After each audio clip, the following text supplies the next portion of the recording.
विस्तारामध्ये पुसद येथील गुलाम नबी आझाद शिक्षण महाविद्यालयात सत्र 2022 ते 23 या वर्षात पदवीप्राप्त विद्यार्थ्यांचा पदवी वितरणाचा कार्यक्रम दिनांक 18 मार्च रोजी पार पडला। सदर कार्यक्रमाच्या अध्यक्षस्थानी महाविद्यालयाचे डॉक्टर संदीप मोरांडे तर प्रमुख अतिथी व उद्घाटक गुलाम नबी आझाद समाजकार्य महाविद्यालयाचे प्राचार्य डॉक्टर भालचंद्र देशमुख हे होते। मान्यवरांच्या हस्ते दीप प्रज्वलन आणि प्रतिमा पूजन करून उपस्थित विद्यार्थ्यांना पदवीचे वितरण करण्यात आले।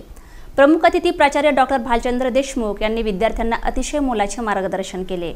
या प्रसंगी त्यांनी आधुनिक काळात यशस्वी होण्यासाठी केवळ पदवी प्राप्त करून चालणार नाही, तर ज्ञानाची वृद्धी, कौशल्याचा विकास आणि अभिवृद्धीची निर्मिती करणे आवश्यक असल्याचे नमूद केले। तसेच कुमारी श्रद्धा देशमुख व अफरोज खान पठाण या विद्यार्थ्यांनी मनोगत व्यक्त केले। कार्यक्रमाचे प्रास्ताविक प्राध्यापक डॉक्टर संजय खुपासे आणि सूत्रसंचालन प्राध्यापक राजेश्वर मावलीकर तर आभार प्रदर्शन प्राध्यापक नलिता माकोडे यांनी केले।